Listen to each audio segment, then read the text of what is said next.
Well, hello, everybody. Welcome to WrestleMania 22. We're here. Big We made time. it. Oh, thank God. Chicago, Illinois. Rosemont Horizon. The All-State Arena. Yeah. What a card we have ready for you this evening, folks. We do have a bit of a banger. I will not lie. It's been a while since we've come to you live on pay-per-view here on the Silly Tuck channel. Live on pay-per-view here in the recorded YouTube video. Yes. We're live, pal. I know.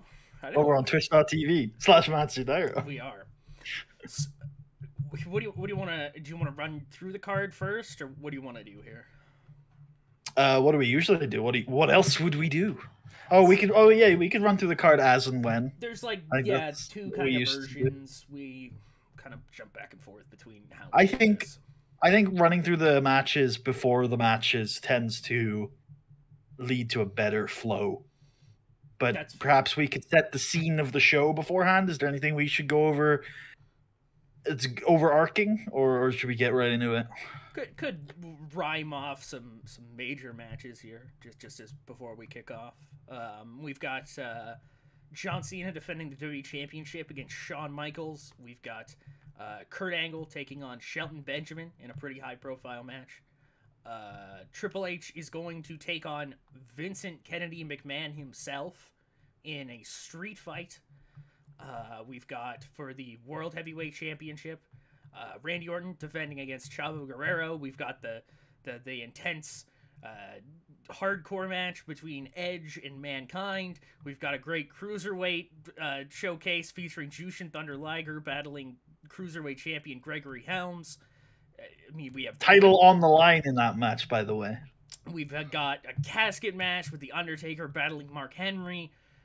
There's an Intercontinental title match, the women's title match between Mickie James and Trish Stratus. There's a hardcore women's match on here, the Money in the Bank match. I mean, we're popping off. It's a deep fucking show. All right. Do we want to get right to it? You've set the scene wonderfully. Let's do it.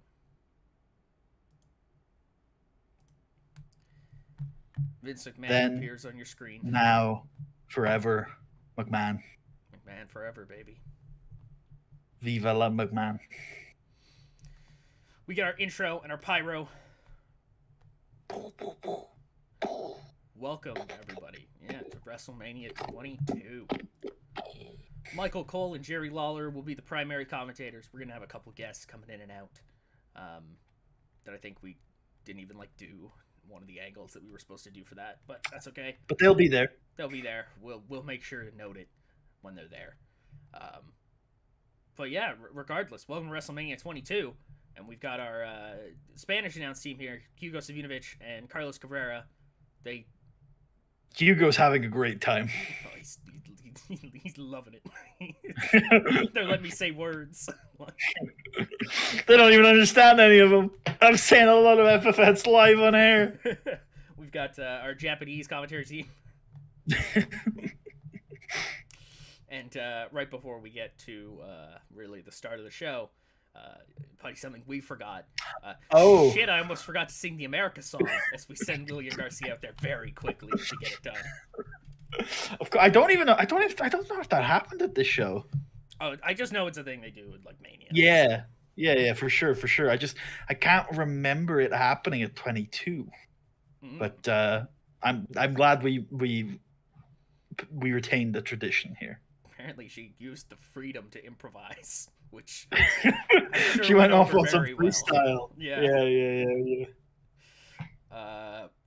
I think we have a video package. I think we have a VT. Yeah. And it's for this match you're seeing now, hopefully on the recording. Please God. So let me begin by saying that these two men are WWE Tag Team Champions, having conquered the legendary Basham Brothers last fall and emerged victorious from a long-standing feud. They've also had fantastic years. Of course, at last year's WrestleMania, the Animal, Dave Bautista, found himself on top of the food chain. beating Triple H and Randy Orton to capture the world's heavyweight championship. Meanwhile, Rey Mysterio also had a great year. Anyway, they're fighting here at WrestleMania. Tucker, why are they fighting? So Batista and Rey Mysterio are currently the WWE Tag Team Champions of the world. That's something that I think, in amongst this pretty intense thing going on between the two of them, I think those tag team titles have been forgotten about a little bit because it's so hard to picture these two teaming together when they're so convinced that they're going to try to take each other's heads off, as Dave Batista said on SmackDown. These two, really, it's a matter of respect, I think, at least from a certain perspective, from Dave Batista's perspective. What Batista told us on SmackDown was that Rey Mysterio continuously getting himself involved in these big matches against guys like Mark Henry, guys like Randy Orton. They're heavyweight guys. They're big boys. You know what I mean? And Dave Batista thinks that Rey Mysterio is getting a little out of line, taking those matches against those bigger guys and not regulating it to the heavy. I mean, what the hell else is Dave supposed to be here to do if not to battle the other big guys? It's why they make such a great team. At least in Dave's opinion. Mysterio has been mostly a passenger in this, as Batista's I don't want to necessarily say jealousy, because I don't think it's a matter of that, but Batista's feelings of being spurned or downplayed, I guess, by Rey Mysterio have really taken him over mentally. I mean, let's call it what it is. It's an inferiority complex. I mean, that might be the way some people might put it. Batista, he's become consumed with this match. Really, I think it's very important to both of them. But I think Dave Batista is really such a driving factor here in his what his mindset has really set up this entire situation. And now these two are going to fight about it. Nice. Oh, that's a black screen. There we are. Hi, I'm here. Went to the wrong scene. So yeah, let's do it. Yeah, kick off WrestleMania. Batista, Rey Mysterio. Hell yeah. Nice. Decent work, boys. Decent work. So Yeah. Dave gets it done. Holy shit. Dave Batista, plants Rey Mysterio into the mat with a Batista bomb and picks up the victory. And Dave would say nobody should be surprised. He is, Rey's a great wrestler, but Dave Batista's at the top of his game. One of the best in the business right now, and more than just skill. Yeah. There's a size difference here. Yeah, and I think playing into that shock a little bit is we've seen Rey Mysterio over these last 2 years continuously be put in these positions where he can't win that. There's no way. And Rey finds a way, and I almost wonder if that has worked to Rey's disadvantage now, where so many people coming into it kind of underplayed and maybe underrated Batista. I mean, I don't think that I don't think that plays in Rey's mindset at all. I get why that has changed the sort of discourse, but Rey Mysterio is a consummate professional. He would not have let that get to him. He would have taken this as seriously as anything else. And all credit to Dave Batista, who has picked up a massive victory here on the grandest stage of them all. But what does this mean for the tag team? I mean, Dave seems okay. He's approaching Rey Mysterio, and he give him a lot of respect. Yeah, I think he's holding out his hand. Can we confirm? Zoom in. Confirm. He's holding out his hand. He's trying to raise Rey's hand, get him up on the shoulders. But I mean, Rey's just lost a big match, and he's not really feeling it, right? So it definitely feels a little bit awkward between these two now. Yeah. I guess this might not be over. Maybe it's not. Maybe the match that was supposed to... Maybe solving our problems through violence isn't the answer. Whoa, let's move on to the next. Let's not get any radical ideas, Tucker. It's Carlito. Carlito appears on the screen and says, "Hello, everybody. My name is Carlito Caribbean Cool. And I'm going to introduce you to the next match, which is the the Money in the Bank ladder match. This is an opportunity for 6 men, which do not include me, which isn't cool, to climb up the ladder and retrieve the briefcase, which will guarantee them a title opportunity at a world title anytime they want over the next year. It's a great idea, and we've already seen it used to great effect by Edge earlier this year. It's a great opportunity, and that's cool. And so we now get some quick fire promos here from the guys involved. It's Ric Flair. Woo! He's going to do the money. 17-time world champion styling, profiling, limousine riding. Ken Kennedy. Mr. Kennedy's going to become Mr. Money in the Bank. Oh, I like that. I mean, he's not Mr. Kennedy. He's just Ken. He is, well, I mean, he is Ken Kennedy, but he's Mr. Kennedy. That's his last name. It's fair. Yeah. I don't know why he suddenly start going by his last name. That's strange, but okay. Yeah. Booker T. Mr. T is going to become Mr. Money in the Bank. He just hopes there's no ghosts hanging around. No boogeyman. No boogeyman, no ghosts. Daivari is going to do it. Because people, aren't really thinking about Daivari. And that's his biggest advantage. He's used to being in the shadow of other men. So this match really fits him. He's used to being behind other men. Anyways. And I think one more. Tajiri. 2 more. I think Nitro's after this. Oh, yes, you're right. United States champion Tajiri. He could end up with 2 belts. Yeah. Tajiri 2 belts. He's already conquered the cruiserweight and United States divisions, and now he's looking to go worldwide. Yes, global domination is next for Tajiri. I think he's going to avoid the phrase global domination. Yes, and Johnny Nitro is going to win because it's the biggest stage. It's the brightest lights. The brightest star is going to shine the brightest. Okay, well, I said brightest. The most must-see superstar in Raw history. And to quickly throw up the graphic there. There you go. Money in the Bank. You see all of our competitors. They are ready, hopefully. They have varying eras and qualities. Yeah, varying qualities. And... Thank you for pointing it out. But it looks great. Money in the Bank. Here we go. Here we go. Okay. That's Money my in the Bank. God. Wait, who's that with the briefcase? What the? Oh, this asshole. Son of a bitch. My God. He's done it. Ken Kennedy is Mr. Money in the Bank. Is he going to follow in Edge's footsteps? Who knows?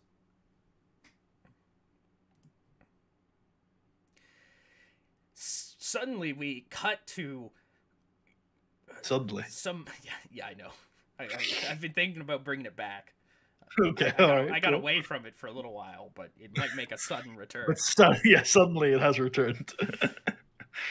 We're in this like dingy, dark area, and there's like a single kind of older light bulb that's kind of hanging from a string somewhere, and sitting kind of curled up in a ball in the tattered remains of a straitjacket with like cuts on his head, like hair on the ground that he's clearly ripped out. It's Mankind. And he rocks himself back and forth and then notices the camera. And he can say, oh shit, how the fuck does... Fuck. I'm either gonna like nail the voice right away, or it's gonna be fucking like Kermit the Frog, I feel like. Oh shit, how does he talk? Come on, Tuck, figure it out. Mankind says, there's pain. So much pain. The world's so bad. But it's not all bad. Because man is good, surely. And tonight, Mankind will win. Mankind always wins in the end. There's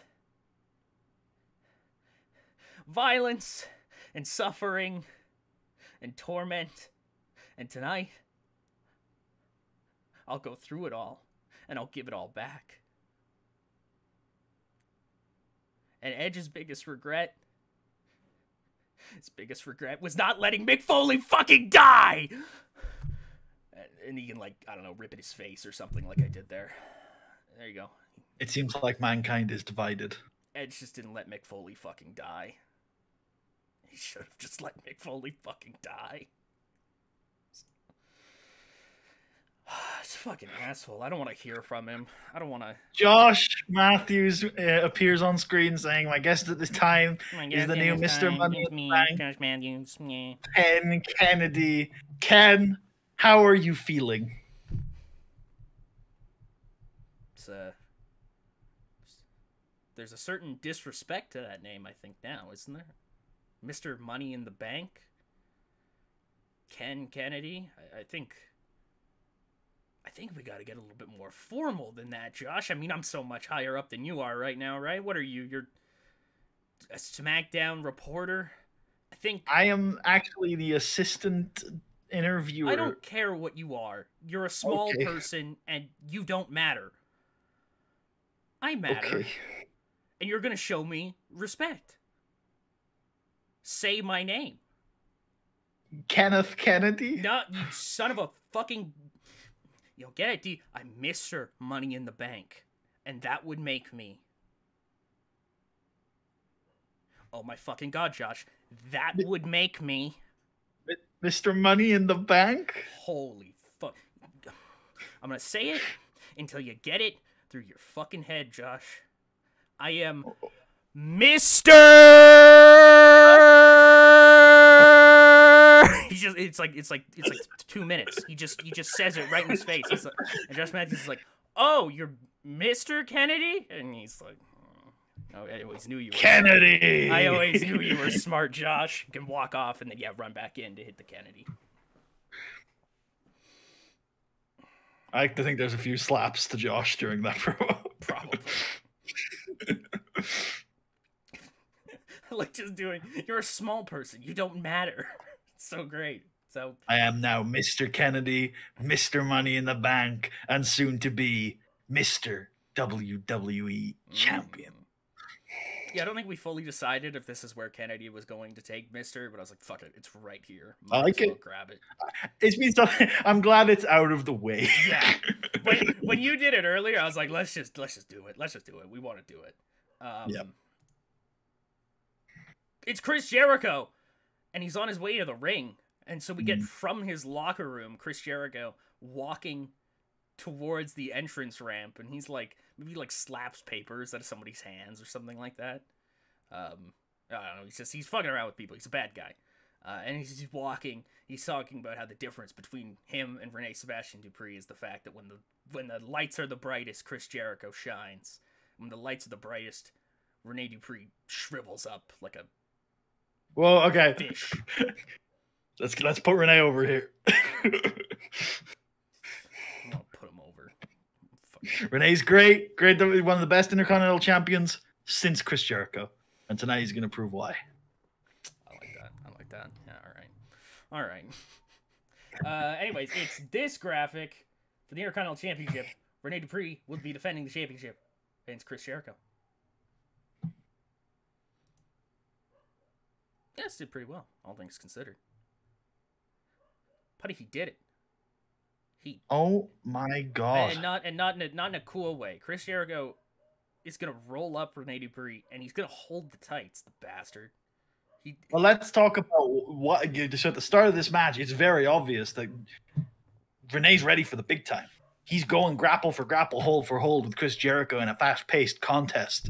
It's frustrating, Chris Jericho. He can't get anywhere with this guy. That's why he's got to resort to this.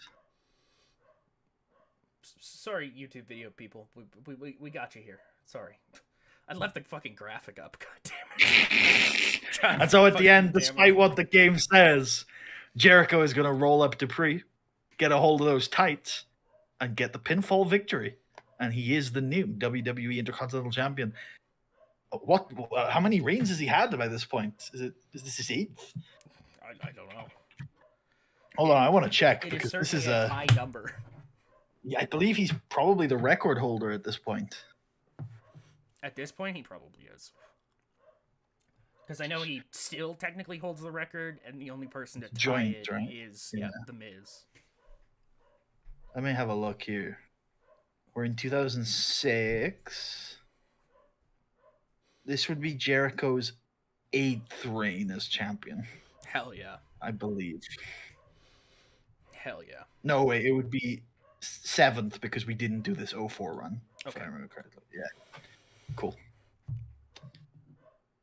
Very impressive. Lyndon McMahon. What does this mean for Renee, though, Tucker? Like, he's had an amazing title run. He was champion since around the summer. One of the longest reigning champions of recent eras. We have seen guys move from that level and go up. Randy Orton, for example, Jericho in the past. But we've seen guys like RVD not quite make that jump. Renee's been great. He's been really strong. He's gone toe to toe with guys like Shawn Michaels. He's beaten Jericho in the past, beaten guys like Chris Benoit, high stake environments. I think is this the moment the Renee trajectory drops, or is this just a setback? It's interesting because I think typically when somebody loses that Intercontinental Championship, it's about that has so much history to it and so much reputation to it that traditionally when you are beaten for that title, you are beaten for that title. And I think tonight, I mean, Chris Jericho did indeed win. I think there's an argument to be made if he really beat Rene Sebastian Dupree as much as he won the match, I'll say. Because I was going to mention that, you know, when you do take that jump, like you said, going from that the Intercontinental or the United States title ranks going up to the world titles, and if you can't make that jump, oftentimes what happens is the guys who can't quite compete with the tippy top guys, but are still tremendous professional wrestlers, they kind of try to re-enter those Intercontinental or US title ranks, but the guys who are on the top right now are the guys who had your number to start with, the guys who took you out there.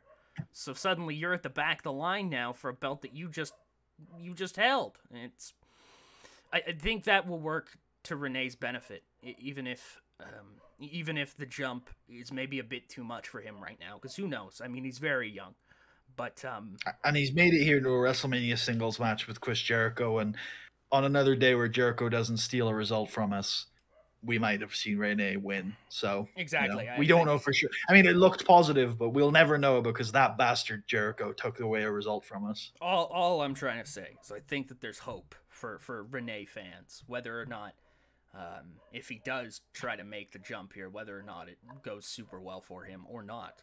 I think there's always an opportunity for him to bolster himself back up, if that makes any sense. We're going to have a look on Raw to see what happens. Lyndon McMahon reminds us, don't try this at home, school, or anywhere. Please don't smack down yourself. What the hell is this? Nat Hart, of course, has a big no-holds-barred match later tonight against her former manager and long-term adversary, Tori Wilson. It is Tori Wilson, right? Yes. Yeah, okay. For a second there, I got a little bit hesitant. I was like, wait, no, is that another shit happens all the time to me. Running down the card there to start, I forgot who the fuck the world title was on, so I was like, fuck. And she has been hanging out a lot lately with Charlie Haas. She was going through a pretty rough time where she wasn't exactly sure what the right direction forward was for her. And Charlie gave her a different perspective. And it looks like friendships are blossoming here between DMLS and Nat as they're talking strategy, shooting the shit about the match later tonight. Interestingly, Dean Malenko is taking Tori Wilson very seriously, has dug up a lot of tape, and warns Nat that if she underestimates her opponent tonight, she could be in trouble. Man. Interesting developments indeed. Joey Styles is here, which can only mean one thing. Up next, it's a hardcore match. It's Edge taking on the former Mick Foley, Mankind. All right, let's get to it. Easy enough. These two, I guess guess I could run through this. There is a VT, I believe. Oh, is there? I'm almost certain. I'm there gonna should be. keep this graphic up just in case there isn't. There is. Good enough. Awesome. So, Edge has since he won the WWE title at New Year's Revolution and then lost it, he's become a much angrier man. I mean, Edge has always been angry, but I mean more so now than ever. It's spilling out into his actions. He's taken up, I believe, as Mick Foley put it, he's taken up some hardcore habits, if you will, and those habits are not good habits to keep. And that was really what Mick Foley had come to Monday Night Raw to impart onto Edge. It wasn't meant as a jab or as a spit in the face. I really don't think it was. I think it was Mick Foley being somebody who has been there, who has done all of that, and is now on the other side for the most part of that, except for tonight. He's lost literal pieces of himself going through that lifestyle. It's not worth it. It's never worth it. You can always find a better way. And with somebody with Edge's natural talent, Mick Foley didn't really have all the natural talent in the world, right? He's just a guy who could take a hit and keep going. That's really what made Mick Foley. Edge is a guy who has a lot of natural talent, a lot of natural ability. He doesn't need to do this stuff. He's choosing to. And that rubbed Edge the wrong way.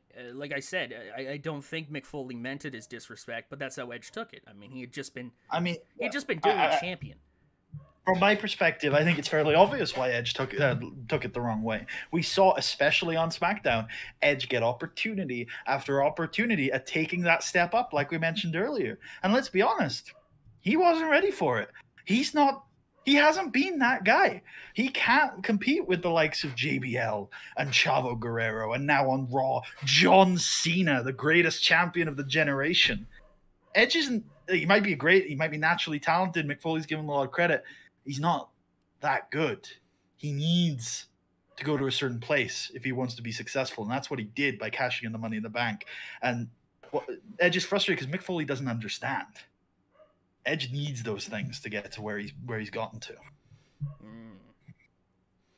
So but maybe Edge isn't willing to admit that to himself, Yeah. Anyways, Edge and Lita beat the shit out of Mick Foley. It was really bad, like ambulance, really bad. I mentioned the ambulance earlier, or sorry, at least I mentioned the straitjacket Mick Foley was wearing earlier. Chekhov's ambulance, yeah.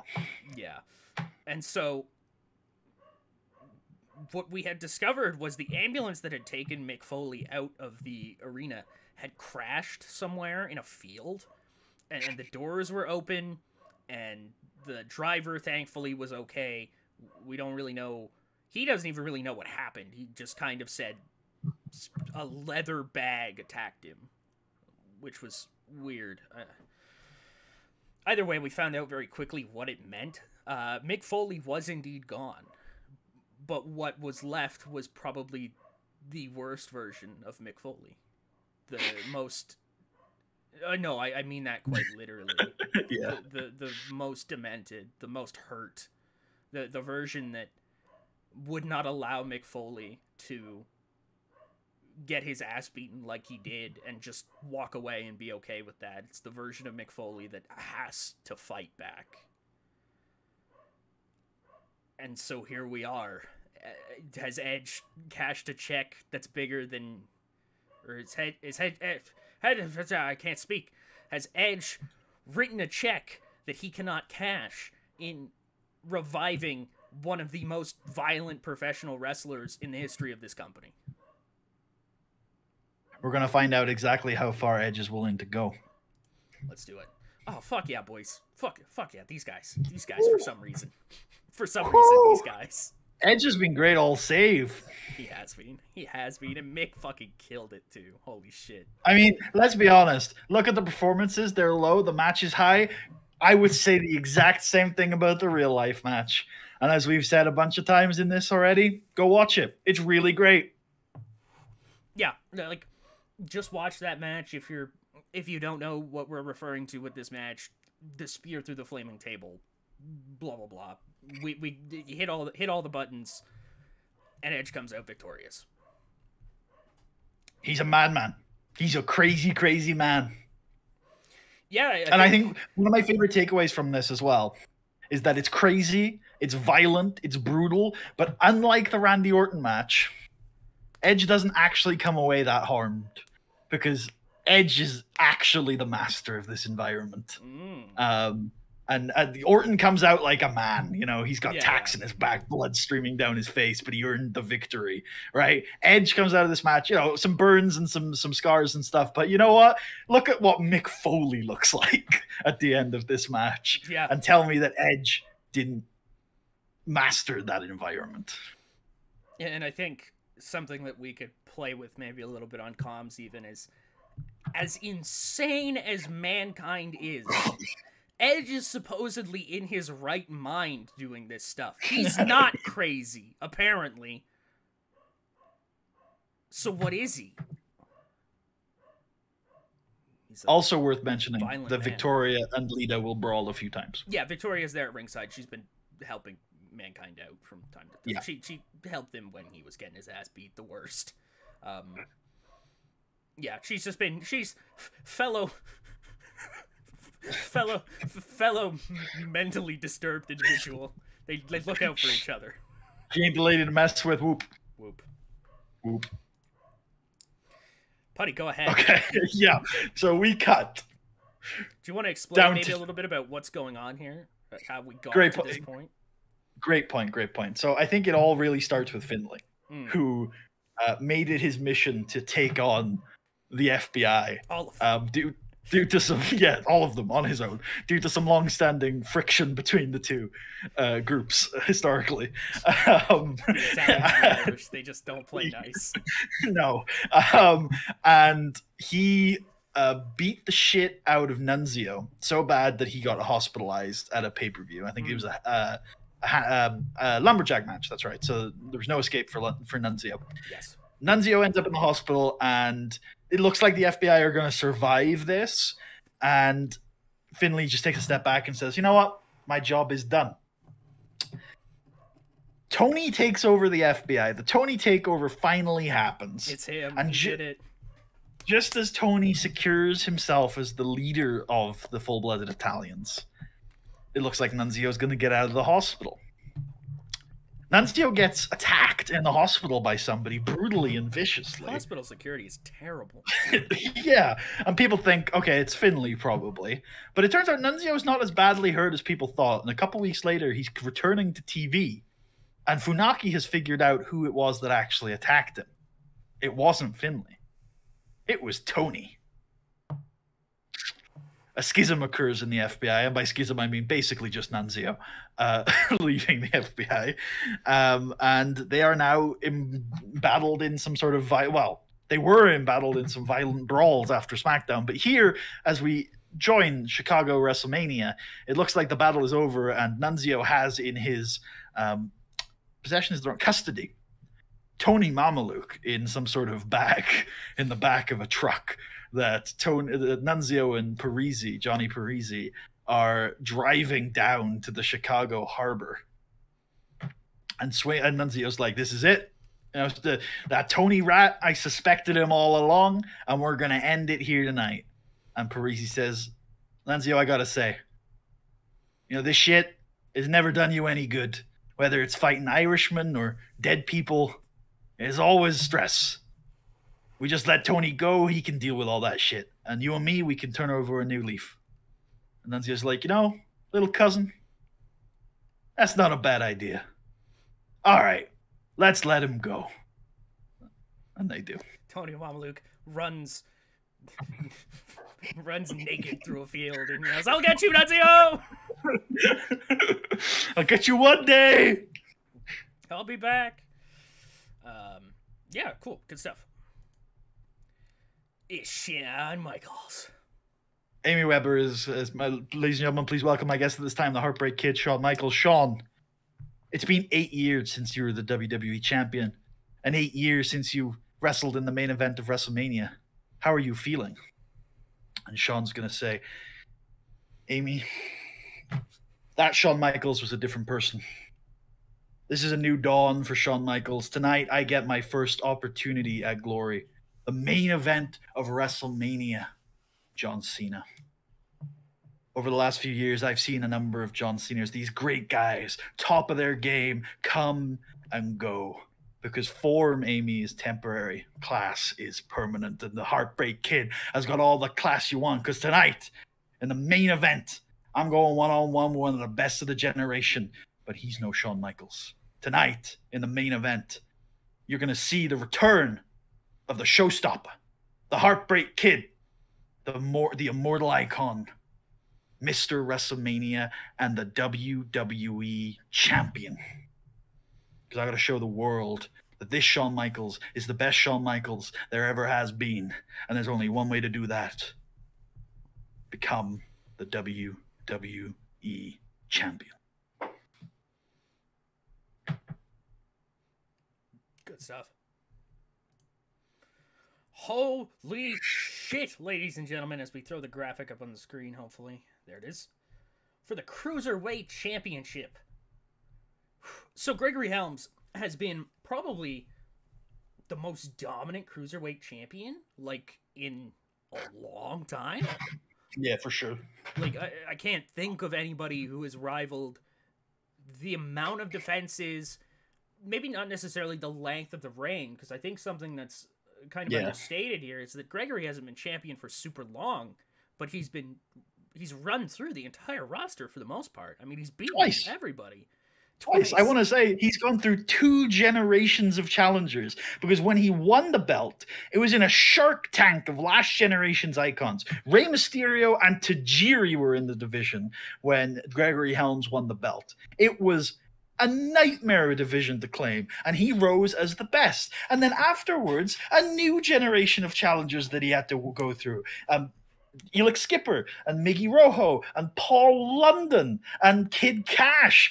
Murderers row names of next generation stars, and he fought them all individually in a fatal 4-way in a 15-minute time limit.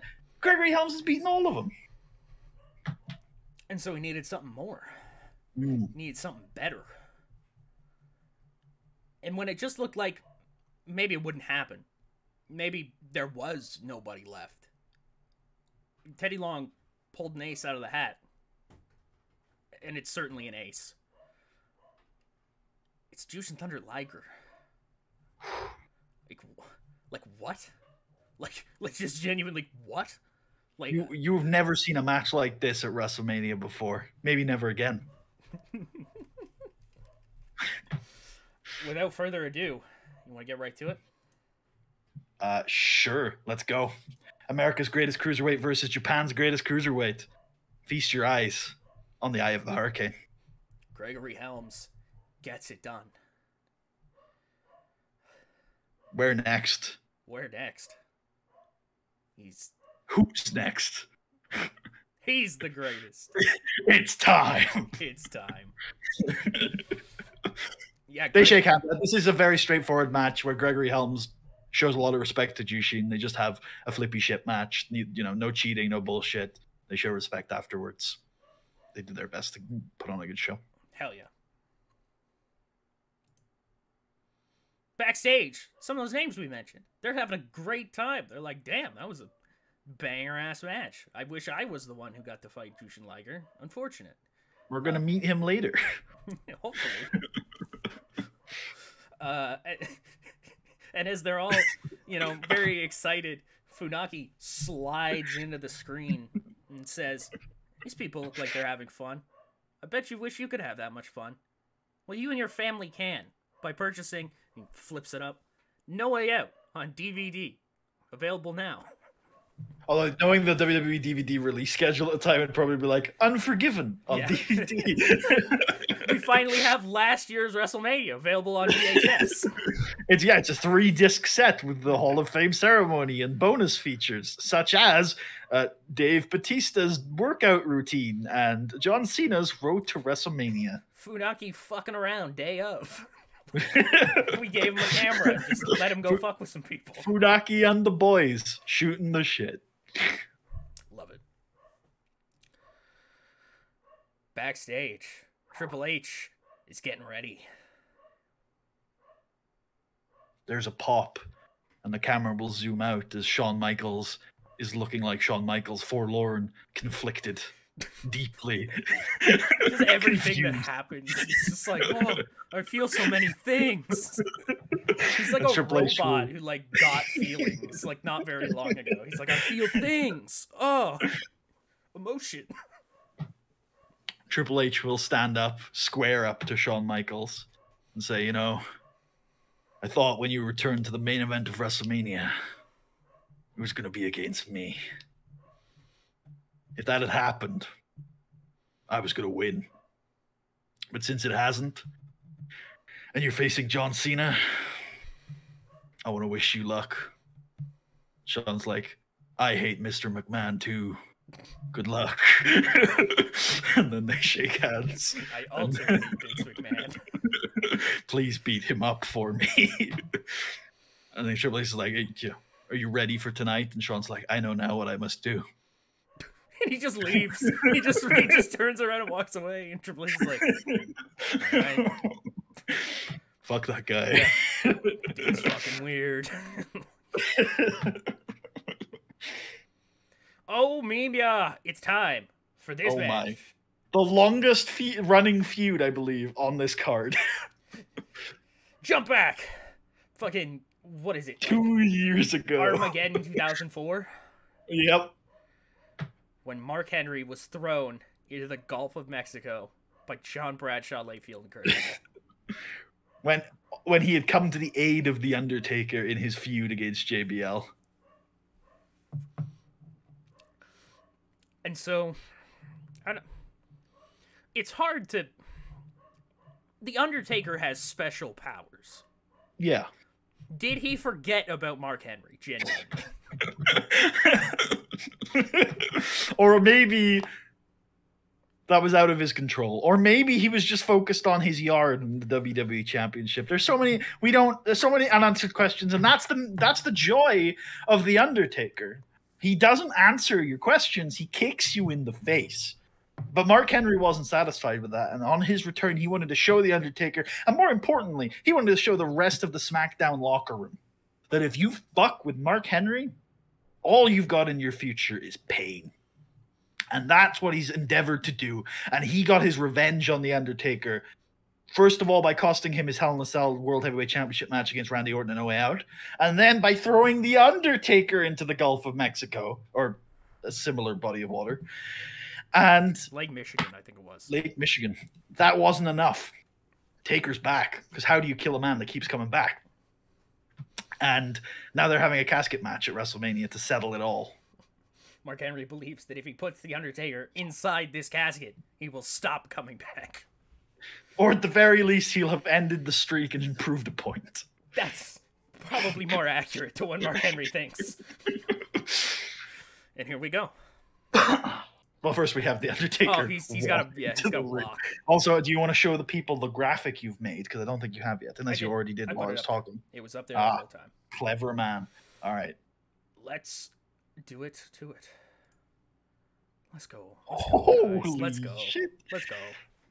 This is wrestling. Undertaker does it. Who else would it be? Come on.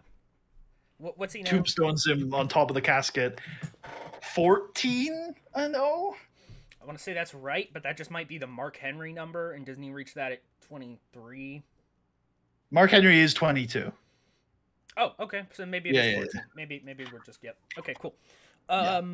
Oh, you're right, because Dave's 23. Why do I always get that confused? You get 22 and 23, like in general, confused a few times. Those are because the first video game, SVR09 was my first exposure to wrestling. So like 23, 24 are from like the before times in my brain. 24 like starts like kind of sort of building to where I show up. But I checked, it is 14, and oh man, that's crazy. I mean, that's insane. It's WrestleMania, Tucker, the grandest stage of them all. To be undefeated for 14 years with a WWE title match in there is very impressive. Very impressive. It's like, I don't know, having 14 straight wins in the Super Bowl. Mark Henry was trapped. Oh no. He can't get out. This match suffered because of a lack of selling Yeah, on like display. just based as fuck. Very based. WrestleMania access footage. We got some superstars signing autographs, and they're taking pictures, and they're taking autographs and signing pictures. Taking names and chewing bubblegum. Exactly. We're backstage here, and it's Rey Mysterio. You know, Todd, my knee hurts. Cool, yeah. Ray. How do you feel about the match? Are you and Dave cool now? And Ray kind of sighs and says, well, I hope so, Todd, but I don't know. Dave's been acting real weird lately, and we've got these big divides between us, and I just don't think he thinks the same way I do. We're a great unit and a great pair of tag team champions, but I don't know. That guy's weird. He just doesn't respect me. He doesn't see me as a human being, you know? Todd's like, isn't this the second partner in short succession you've described as a weird dude, Ray? Are you sure it's not a you problem?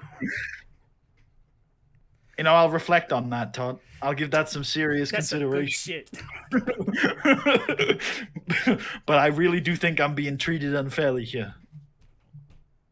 But hey, I want to say this. I want to get this out there. Dave Bautista, a hell of a competitor. He beat me tonight, and he deserves all of the respect in the world. He's a fantastic wrestler. I'm honored to be his tag team partner. I just wish he was honored to be mine. Rey Mysterio can't wait to get home to beat his kids. What? That's do you not know that? I think I do, but I forget what it is. Is that a video game thing? Yeah. He's like, I just got my copy of WWE. I can't wait to get home and beat my kids. yeah, I remember now. So good. He's never deleted that tweet. So it's of course, you gotta own it, man. Yeah, like I'm sure like at this point it's like a lore piece. It's so great. It's gonna be brought up in Dominic's heel turn. True. You came home with that copy of W13 and my whole life changed.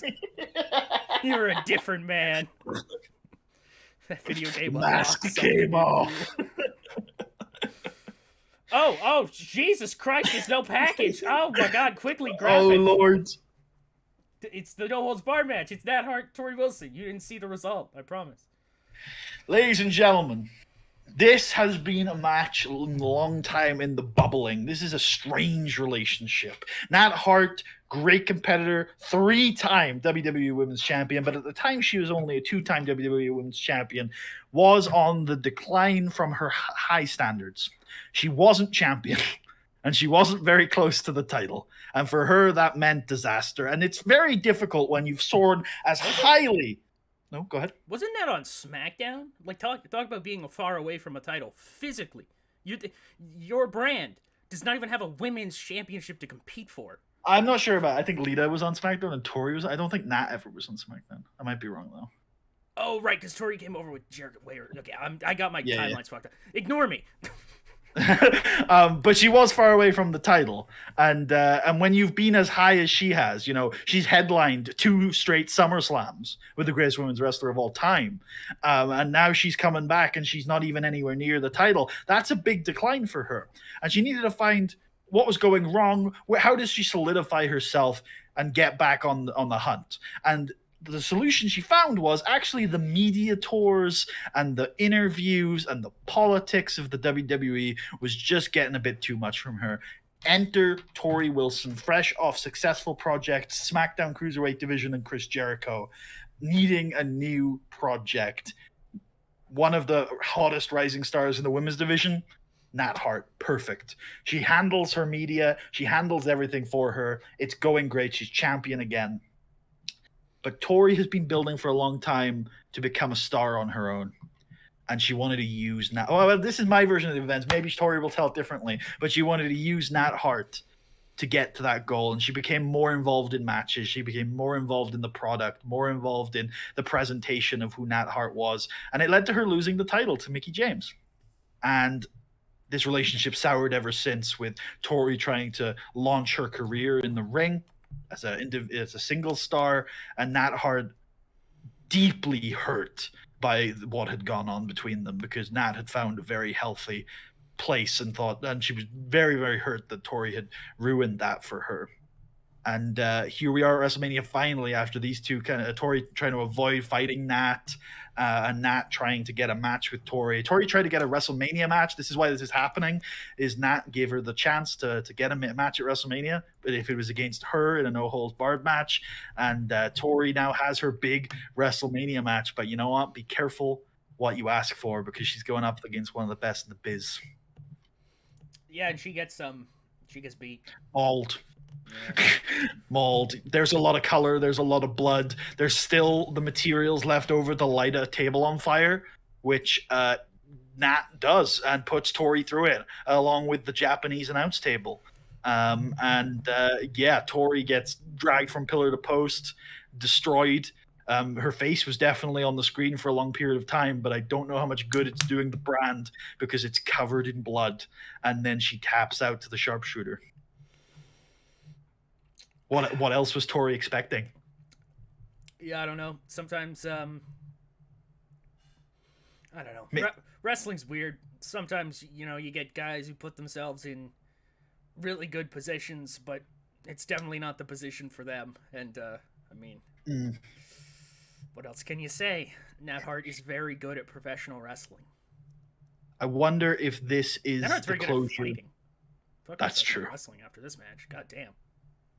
I wonder if this is the closure Nat needed.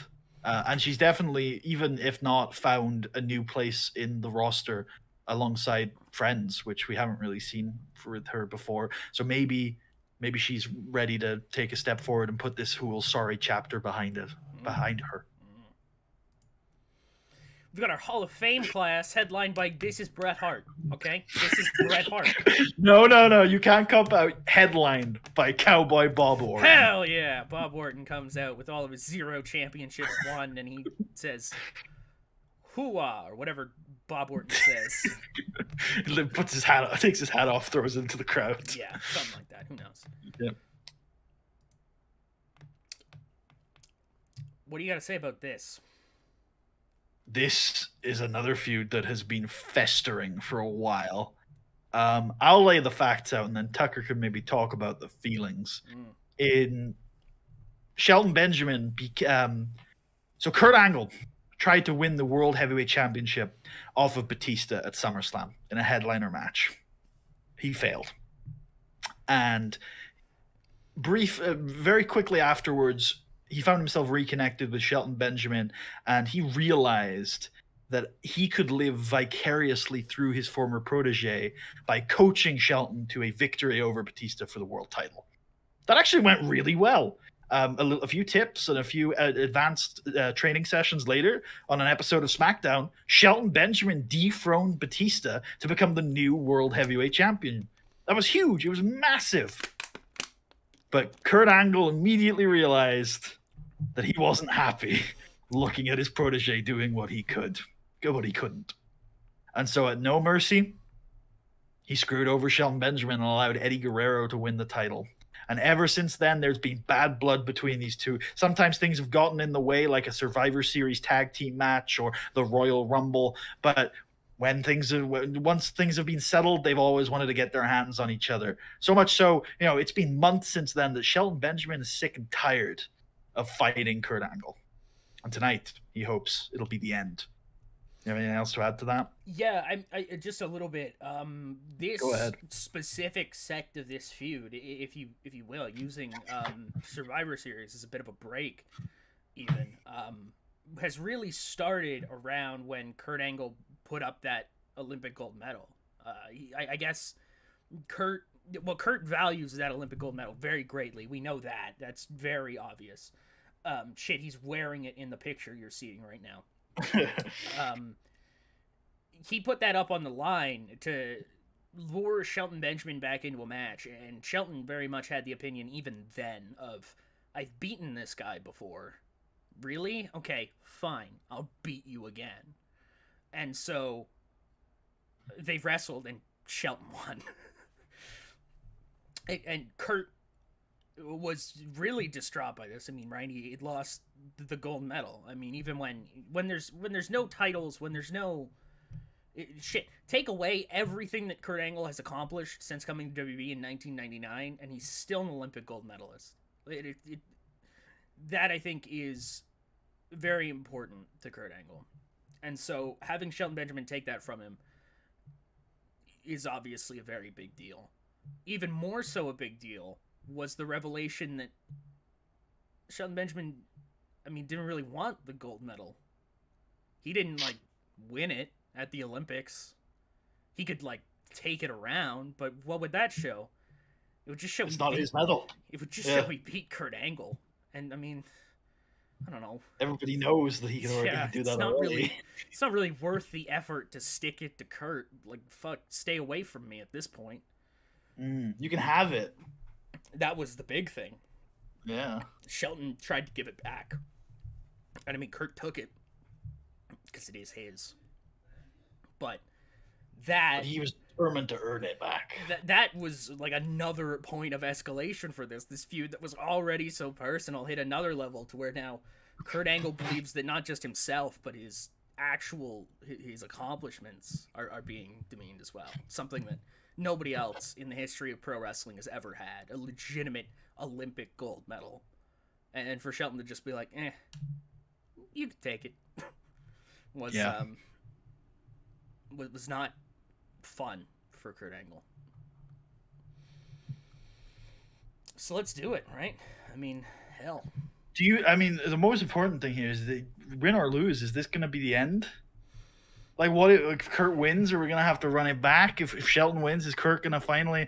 Do you think, because this is the grandest stage of them all, that this is WrestleMania, that whoever loses this is going to have to recognize that the other man is the better man? I think that's what you'd have to hope. You'd have to hope that whoever loses this tonight takes it as a concrete result. And I'm not exactly sure if either of them are going to be willing to do that. Because, Shelton's beaten Kurt Angle many times before. But this is WrestleMania. Well, and if he loses tonight, he probably will want to make that point. You know what I mean? The point that he doesn't get to make here, he'll still want to make it somewhere down the line. I don't know how long it would be if Shelton would immediately go back for it. He is tired of this. We've heard that. He's tired of wrestling Kurt Angle. He wants to wrestle somebody else. But at the exact same time, hell, if Kurt Angle loses, Kurt Angle has been losing, and it's never stopped him before. It doesn't matter to him. Wins and losses at this point, what are they? He just wants to beat Shelton Benjamin. I think that's it. Is we're gonna see two of the very best go at it, and two of the very best. Let's not forget here, Kurt Angle trained Shelton Benjamin. These guys have the exact same style. We're seeing a sort of exhibition here at the grandest stage of them all of the Angle school of wrestling.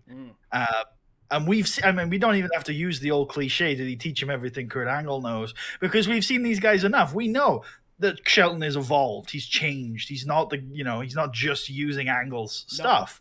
And we know that Angle has got another dimension to his game that he didn't teach Shelton Benjamin. We know that there are differences. This is a really exciting match to showcase on a grand stage. And it's WrestleMania, and they're going to be going at it, and it's going to be a very fascinating match to see who comes out on top. Definitely. I think, not to prolong this talk even more, because it has been long, but I think the thing that ultimately could edge Kurt Angle out is the fact that Kurt Angle has a vicious side to him that I just don't think Shelton Benjamin has. I agree. I don't think Shelton Benjamin is that person. Although we've seen a more violent side of Shelton at times in this feud, but you're right that over especially the years, he's not driven Yeah. by malice like Kurt Angle is here. This is Kurt Angle, like I said, wins and losses don't really matter at this point to Kurt Angle. He just wants to beat Shelton Benjamin so he can beat Shelton Benjamin. And one last minor thing is that I want to remind people that we're watching a singles match here at WrestleMania between two former world champions. This could be massive. Michael Cole, what the fuck? He fucking did it. That's got to settle it. Hopefully it's over. It has to. Hopefully it's over. But where next for both these guys? Shelton deserves to be back in that title picture, no doubt about that. But what about Kurt? What about Kurt? Kurt has thrown everything at Shelton Benjamin. Has he got anything left? I hope not. He looks tired out there. I hope not. Really. His back looks really bad. Backstage. Holla, holla, player. What a hell of a match that was. An advert for Friday Night SmackDown. How do you think about the show so far, Montel? And Montel's like, yeah, it's been good. But you know what would make it even better if I was on it? Huh? Why didn't you put me on the show, Teddy? That's just an asinine decision. And Teddy's like, what kind of banana republic do you think we got going on here on SmackDown, player? You were in a Money in the Bank qualifying match, and you lost. Maybe next year. And you lost. Big loser. Get away from me. You hold this L, Montel. Leave my office. MVP, you're MVP L. Haha, get out. I don't know why I even invited you here. How'd you get in here?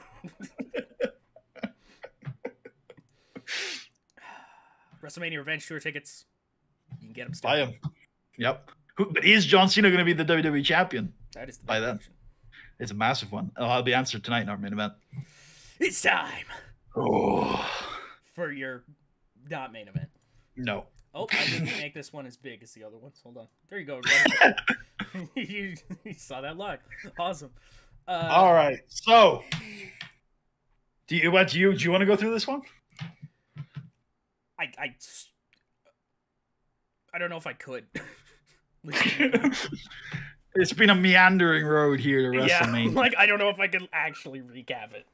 This is really the story of Triple H, who, since losing the World Heavyweight Championship at last year's WrestleMania, has been on a long and arduous road to recovery. First, he feuded with Randy Orton, concluding in a Hell in a Cell match. I can't remember who won that match, but either way, Triple H was brutalized and battered and had to go away for a little while. By the time he returned, Randy Orton was dealt with, and by that, he left, went to a different show. And it was time to deal with a little bit of the other baggage of Evolution, right? Orton, gone. Batista, gone. Time for Flair. Takes out Ric Flair, goes after the WWE Championship to reclaim his throne at the Survivor Series to take on John Cena. Loses. Fights Cena again, loses, and at this point, Triple H has got to look within himself and recognize that John Cena is a hell of a competitor, and he's not sure that he's got to do something else to get that title back. Meanwhile, Vince McMahon hates John Cena. Why? I don't know, but he does. He hates John Cena. He hates John Cena. Oh, yeah. And it's really quite simple because Vince McMahon has throughout, really since Steve Austin's retirement, has constantly preached a new attitude for WWE, the ruthless aggression. And I believe that when Vince McMahon sees John Cena, he doesn't see that. I don't think Vince McMahon sees John Cena, the competitor, the guy who goes through these wars every single night. He sees John Cena, the friendly face on your TV, the champion, the hero. He's John Cena. And so this kind of, this new identity that Vince McMahon wanted to put in WWE, the ruthless aggression era, if you will. The idea that the matches are going to hit harder. These are the toughest guys in the world now. Really. Even during the Attitude Era, if you look at, you get past the top couple guys, we're dealing with like the D'Lo Browns of the world. Like, come on. No disrespect to D'Lo Brown. If you're looking for tough guys, D'Lo's a pretty tough guy, but we look at guys like Chris Jericho. Great guy, but at times, he's a pretty boy. Shawn Michaels. Well, yeah, certainly. And I think Shawn Michaels is a perfect example because I think Vince McMahon respects Shawn Michaels. Because I think he can see Shawn Michaels, the competitor, before he sees Shawn Michaels, the person. And I think John Cena's... I don't want to say John Cena's presence, because that sounds kind of stupid. But John Cena's natural disposition as a good guy, he's not he looks out for his friends. There's no edge to John Cena like there was to Stone Cold Steve Austin and The Rock. You know what I mean? There's no like little thing in the back of your mind where, you know, he could be, you know, sometimes he's a bad guy. You know, John Cena's never a bad guy. Steve Austin and The Rock are perfect examples because when push came to shove, they could get nasty. I mean, Steve Austin more often than not was nasty. People just happened to love him for it. And you know why Vince needs that nasty streak? Because when push comes to shove, Austin and The Rock allied with Vince, but he doesn't think Cena will ever ally with him because he doesn't have that nasty streak. He doesn't have the will to get the job done. John Cena's greatest weakness is that he wants to do things his way, and so Vince. It's not a good attitude. Vince set out to stack the deck against John Cena, to tip the odds, as it were, against John Cena. But he needs the tools to do that, and he thought the game, Triple H, was his ace in his sleeve. It was the spade? Sure, yeah. The ace of spades, perhaps you could say. Get some shovel imagery in there. Yep. But unfortunately for Vince, Triple H couldn't get the job done. And that created tension between Mr. McMahon and the game Triple H. So much so that eventually Triple H was fired. But Triple H refused to leave, refused to go quietly. He came back to the WWE, disrupted the show, and did something he knew Vince couldn't ignore. He stood in the ring and was a stubborn bastard. And he knew that if he stood there long enough, Vince would begin to panic. He would begin to freak out because something wasn't going as Mr. McMahon wanted it to go.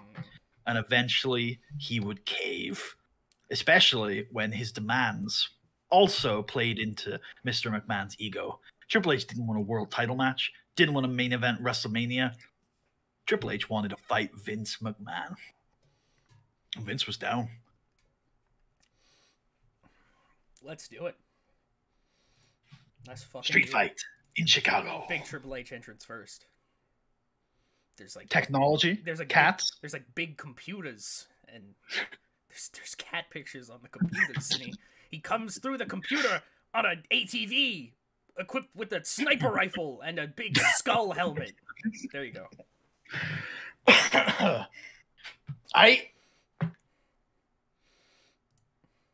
Nice.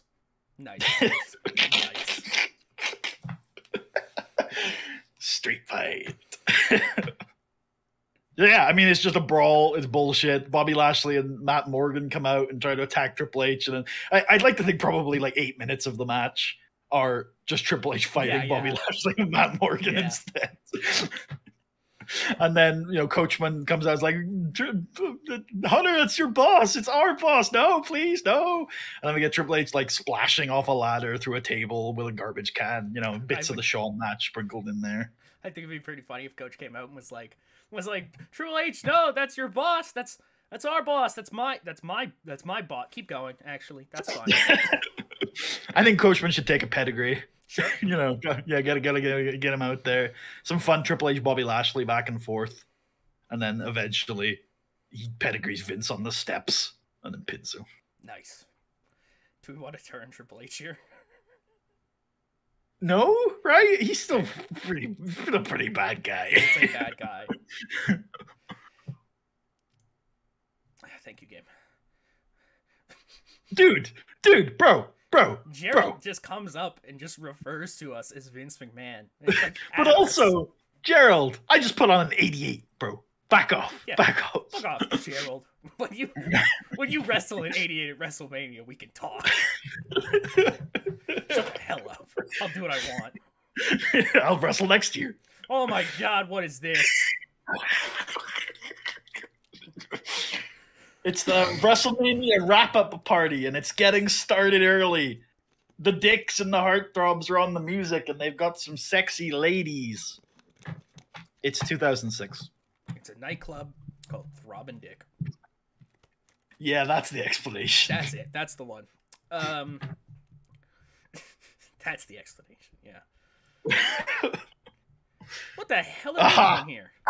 Kane and the Big Show's music hits, and I get down to the ring, and Kane's like, "Hey, my friend here, he is the Big Show. This is the Big Show. Why is he not wrestling? We are going to stand here and cause trouble until somebody gives."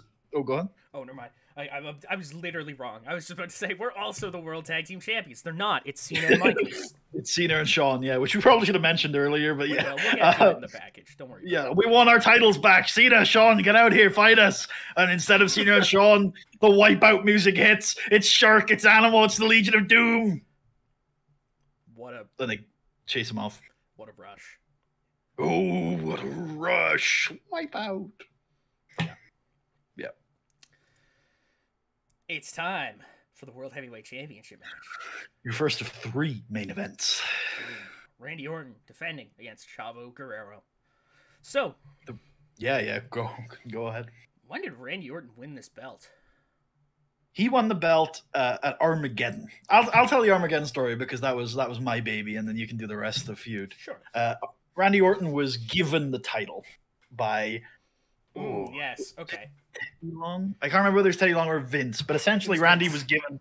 Yeah, Vince gave Randy the title because he should be the face of SmackDown. Also, and then Teddy it's important to note that he was given the title because Eddie Guerrero died. Yeah. Yeah. Who was the current champion, and he had to vacate. Yeah, he died. He died. He really died. It was real. Yes. You could Google it. That's also true. Randy was given the title because of the untimely death of the previous legendary champion. But Teddy Long said that Randy Orton had to defend the belt as against the challenger that was going to face Eddie Guerrero, I believe, on that show, and it was Batista. And I think Teddy just wanted the belt defended. That was right. Teddy wanted because it was going to be Randy Orton versus Eddie Guerrero on that show in a last man standing match. So Teddy was like, "No, you can't just take the title player. This isn't some sort of Banana Republic. You're going to defend it against the Animal, Batista." Batista comes out, they wrestle, and Batista claims the world title. But Batista was already scheduled, right? He was scheduled to fight somebody else already. That's right. And Vince McMahon is a man of his word, and so we wanted to make sure that match went ahead. So Batista did have to then fight Mark Henry. Yeah. And for the title, because he's the champion now, right? He's a fighting champion. It made sense. Batista survived that. He retained the title against Mark Henry. Two matches in one night. What a legend. I mean, that's giving context to his victory earlier tonight. Dave really is incredible. However, Vince McMahon is a man of his word and wants to make sure that advertisements are fulfilled.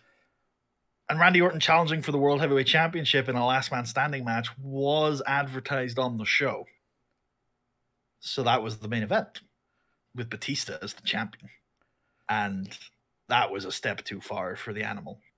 And that was when Randy Orton claimed the title for the 3rd time in his career. And that began his current reign. Also worth mentioning that he retained against Batista at the Royal Rumble.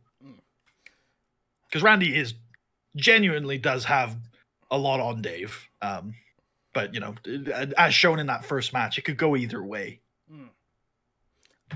So, talking about the Royal Rumble, I mean, probably the most unexpected Royal Rumble win in a very long time. I mean, typically there's your normal names that get thrown around. There's your sleeper picks from year to year. But I really don't think anybody was expecting Chavo Guerrero to outlast 29 other men and punch his ticket to WrestleMania against a world champion.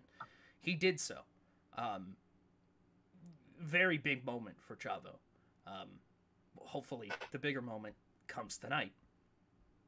Chavo and Orton, it took a little while for Chavo to decide what title he was going to go after, right? Because he was he had thought about fighting John Cena, how great of a match that would be. They're both friendly enough guys, you know what I mean? Chavo, I don't think he's had a ton of experience with John Cena. They were in the SmackDown locker room with each other for quite a while, but I think mostly just assumptions made off of Chavo's a good guy and Cena's clearly a good guy. Come on, they're gonna have some fun together and hopefully wrestle a great match.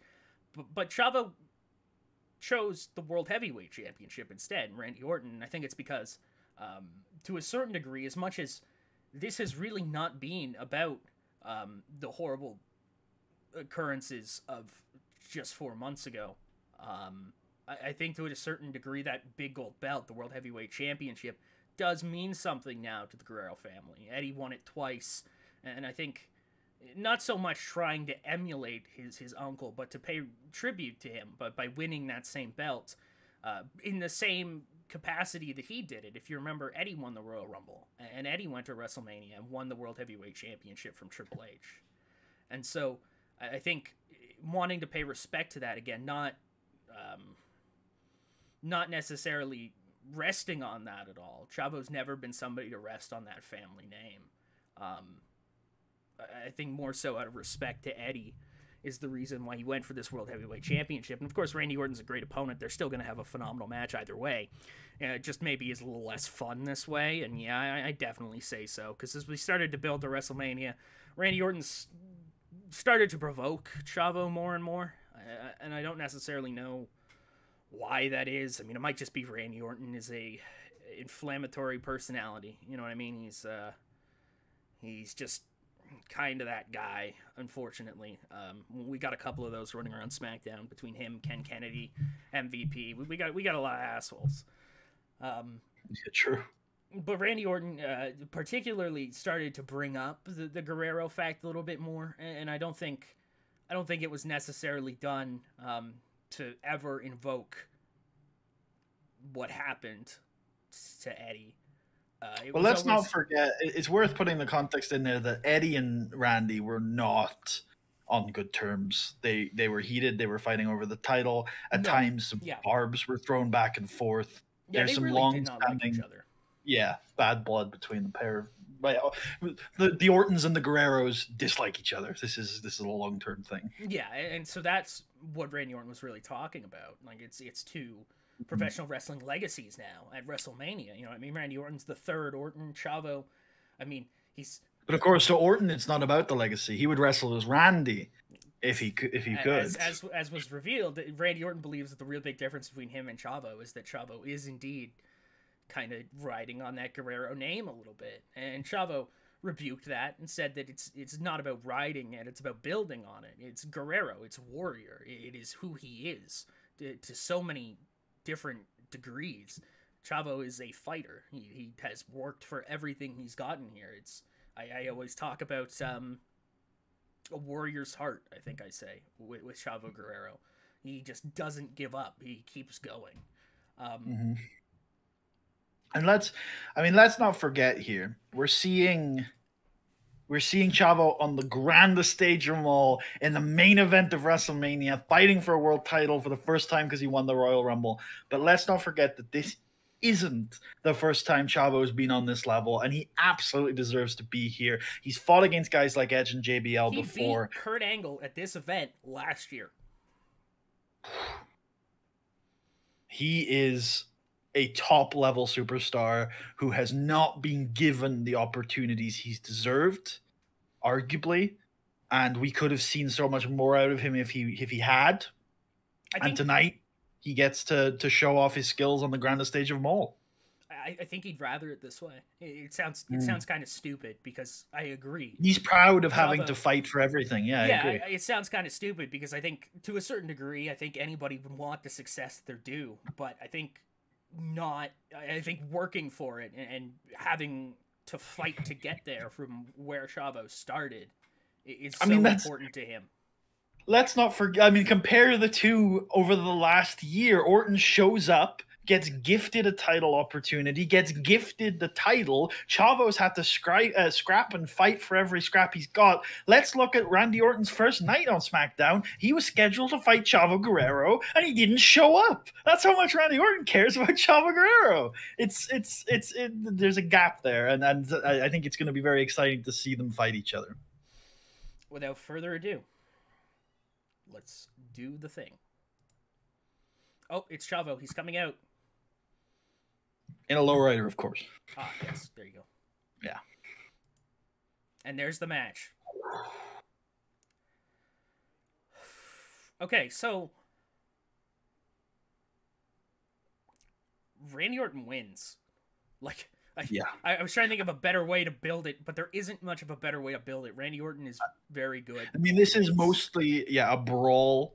Get a few of the high flying spots from Chavo, the big suplexes, the grappling, shows that he's very, very good, and he's on it tonight. You know, it probably devolves into a lot of brawling, but Chavo's got the guts to take what Orton's got. Because Orton's not much of a brawler, and at some point, probably in the midpoint of this match, it turns into a fist fight, and Chavo is far better in that environment than Orton, and he's getting a lot more out of the match than Orton, and he's really, really building. And honestly, as we get 7-8 minutes into this match, you probably get the feeling there's probably a rise in the crowd. Like this is Chavo's night. The realization it's actually gonna fucking happen. He's actually who he says he is. Like, he's that damn good. And I know you might look for more spectacular spots, especially with these two. Yep. But for me, the way I'd have it is Chavo's about to pick Orton up for something, and bam, just happens. Yep. Just like that. That's all it takes for Randy Orton. He's building momentum. He's on fire. He's playing to the crowd a little bit. He gets Orton up for something, and then just boom, just like that. Maybe he hits Three Amigos. He stands up and he thinks for a second, and he starts to pick Orton up for another suplex, and that's when Orton hits him. I like it. That works. Chavo Guerrero is a great pro wrestler. He's ready for this spot, but for Randy Orton, it only takes that. Randy Orton might be the best in the world, yeah. I mean, you can talk about guys who have more like skill than Randy Orton. You can talk about guys who are tougher than Randy Orton. You can talk about guys who have more accomplishments than Randy Orton. But you said it already. How can you deal with somebody who just has the ability to just boom, done? It's just over. He hits one thing and the whole he's always looking for it. He's got that killer instinct, yeah. And he's got the whole package too as well, though. You know, he's got everything else. His physique, his fitness. Don't get me wrong. Randy Orton is phenomenal, but the thing that makes him as dangerous as he is this move. It's the RKO, yeah. And it's what Dave Bautista. We talked about Dave Bautista a lot tonight, and because really, in a lot of ways, it's been his year. The biggest thing keeping him away from that title is the RKO. Yeah. You can be bigger than Orton. Like I said, you can be tougher than Orton. You can have more of a record than Orton. It doesn't matter. He has to hit one move, and your whole night is over. Let's really not take away here. Chavo Guerrero is great. He won the Royal Rumble, and he went toe-to-toe with Randy Orton tonight. But I think we just have to recognize that right now, in March of 2006, that title does signify the best wrestler in the world, and it's Randy Orton. No, I don't know who can stop him. We've got this match up next. It is the second to last match of the Women's Championship. It's Trish Stratus taking on Mickie James. So, Mickie James, I've run through this feud on a couple different pay-per-views, from Mickie debuting as this wide-eyed fan that Trish took under her wing because Mickie had said that Trish was her all-time wrestling idol, and Trish Stratus said, yeah, fuck it, why not? Let's have a protege, and let's hell, the women's locker room is a pretty dangerous place. There's a lot of different characters in this idea, in theory, one locker room. Having an extra friend in there is, it's a good thing to have. But I don't think really anybody, let alone Trish, anticipated that the things would play out the way they have. Mickie James very quickly became women's champion under Trish Stratus's tutelage. And as Mickie James attempted to, from what it looks like, at least from my perspective, as Mickie James attempted to thank Trish Stratus for all the help she had given her, we quickly realized that what Mickie James believes is reality. I guess might be a little bit different. I mean, we're talking about making sexual advances on Trish Stratus, even after Trish Stratus has clearly said, I don't play that way, sorry about that. We're talking about kidnapping Trish Stratus's friends, supposedly for her, like attacking potential In a opponents of segment Trish. immediately named Bitch in the Box. Yeah, bitch in a box. I mean, she's fucking crazy, man. Like, looking back, I wonder if Trish Stratus would just tell Mickey to go sit down, just go back to her seat in the arena, and how different things are right now.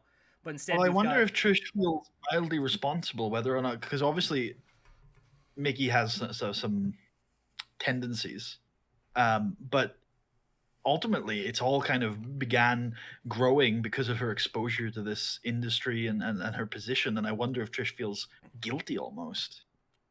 yeah, it's tough to say because we haven't known Mickey James for a very long time, right? Like, That's true. we don't really Barely know. any. We don't get barely any time. We don't really know if this is who she is or what this is. If this is who she's been this entire time, she definitely didn't seem like this when she first showed up. But I don't know. Is she a genius? Did she engineer this the whole way out? Is she just a very unstable person in a very unstable industry that allows her to be violent? I don't know. I genuinely do not know. Why is she so violent? Why is she so violent? Why does she feel these things? My emotions. My emotions. They hurt.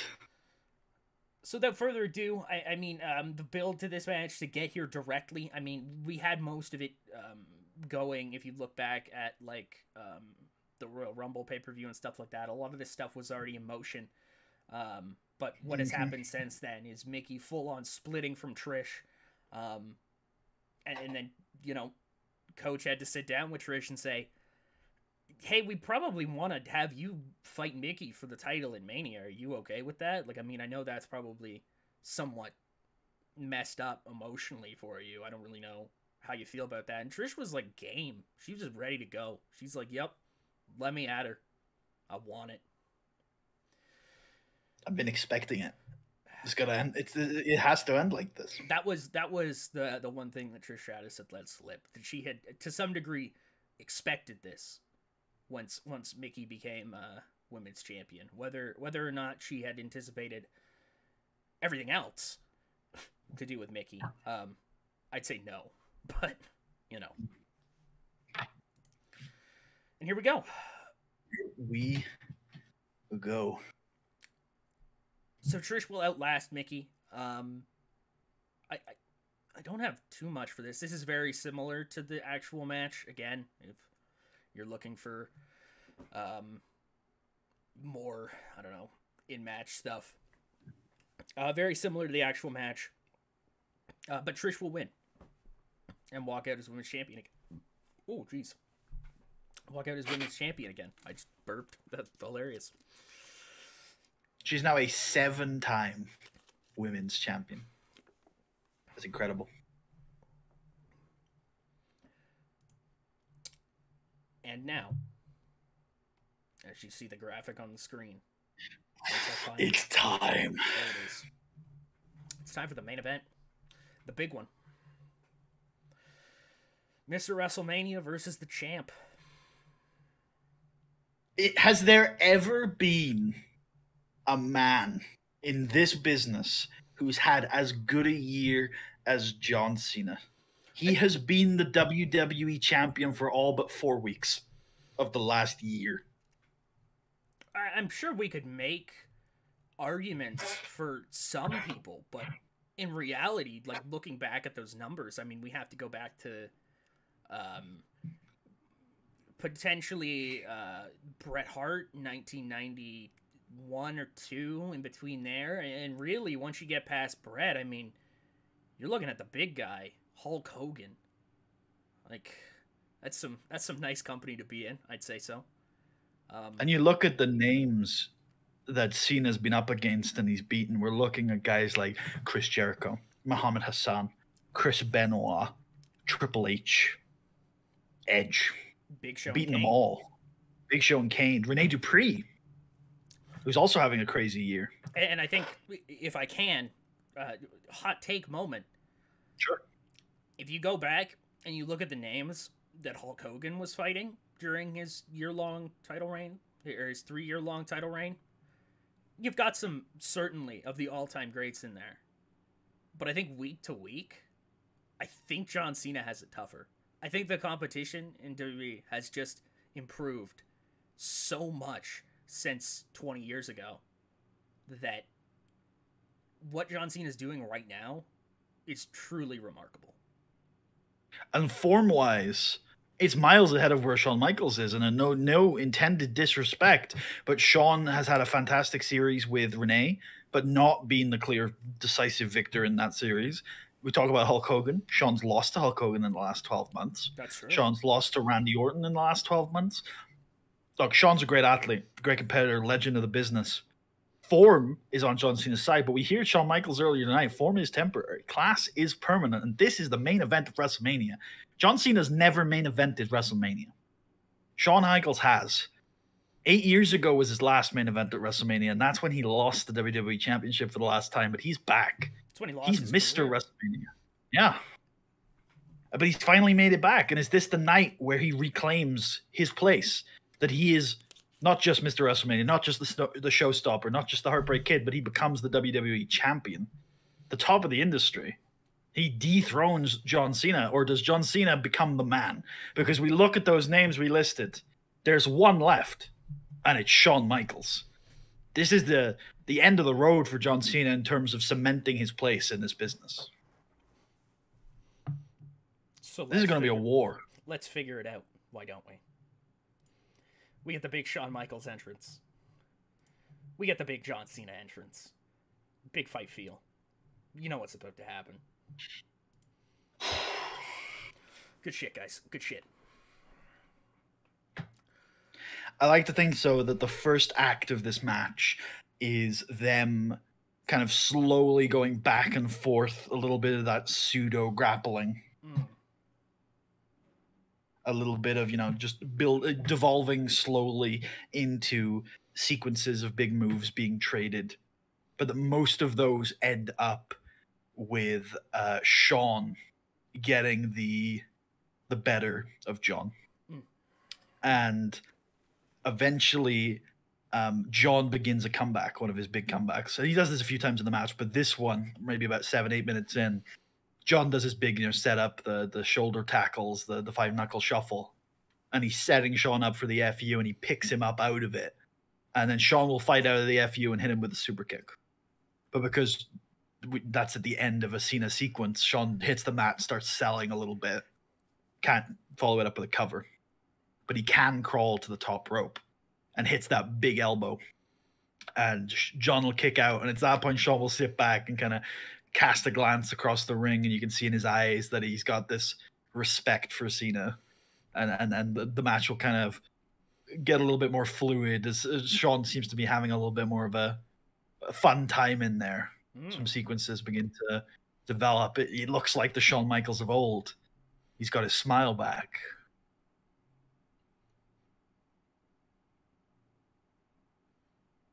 Do do do do. Do you have anything? Do you want to go straight to the end, or do you have anything else you want to add to this match? I don't have a ton, unfortunately. These two. Sure. Yeah, I don't have a ton. I think we can get long stretches of submissions from Shawn, and maybe one or two STFUs from John that Shawn has to fight out of. Yeah, Shawn does the sharpshooter at this point. Right? yeah. Montreal, wink, wink. And I think towards the end of the match, Shawn is going to get the upper hand. Going to start. I think most of this match, by the way, I think in a bit of a contrast, their 23 match that happened in real life is going to take place within the ropes. I don't think we're going to go crazy. I don't think we're going to get any table spots. It's going to be very much a pure, more reminiscent of the Triple H match at 22 than the Michaels match at 23, but with Shawn Michaels. So better. And at the end of the match, we'll get Shawn starts tuning up the band, and he goes for the Sweet Chin Music, and Cena can duck it and grab onto the leg and pull him into an STFU. And then Shawn will fight and fade. His dreams of reclaiming that title fading as his arm slumps and then blood pouring onto Cena's hands, he can reluctantly, slowly tap. John Cena is still the WWE champion. Hell yeah. Hell yeah. And that's WrestleMania, folks. We did it again. 3 WrestleManias in this series. Shit. Well, here's to making it to 23, right? Fuck yeah, dude. Who do we want to talk to? Who had the 99? Is it Edge Edge and Mankind? Yeah. Let's give Edge the props for that one. Chavo, for whom this will be his biggest night of his career. We're hugging him. Yeah. I demand hugging. He did great. Fantastic moment for Chavo Guerrero. Fantastic job from him. He absolutely earned the spot and he made the most of it. Great job. I'll leave the last one to you. Whoever you want to do. I was like Vince, but we are Vince. I was like, we should go hug Vince. We gotta think here. I want to. You know what I want to do? It's a weird one. I'm gonna thank Jushin Thunder Liger. Yep. Just point him out as a good example. It's like, thanks for coming in for making us do Mania on Saturday. Yeah, thanks, pal. thanks for fucking up the whole thing. WrestleMania airing on tape delay on Sunday. Yeah, like literally. I think that's gonna do it on the YouTube side, right? Like Yeah, I think so. Just before you wrap up, thank you everyone for watching. As always, I really enjoyed the series. Yep, great idea. If you want to be on the credits, I'll shield one more time. Link to the Patreon's in the description. You get charged per event, so when we're not uploading much like right now, you don't get paid. You don't get charged at all. You don't get paid. We don't get paid. But thank you all for watching over the last 12 shows. 12 months of shows. Apologies for it being so disparate over the last few months. I think we're gonna get better. I think optimistic copium over here, but I think we're gonna start putting on a few more shows. Either way, I really do think we can make it a couple more years in this save, and I'm excited to show you what I've got planned, and I'm excited to see what Tucker has planned. This save has been really fun. You think I have things planned? Yeah, for myself, for Puddy, thanks Parker Smith and Biggest Dickus Maximus III, our patrons. You can see them there on screen. We're gonna catch you next time for Backlash. Yeah. Oh, if you want to, I want to. Sorry, I forgot. If you just one more shill. If you want to see this show booked, then you can check out our Patreon because we're gonna upload it. Our second exclusive Patreon video, which is us booking this show. Yeah. I won't do the whole outro spiel again. Again, catch you at Backlash. We'll see you then. Peace.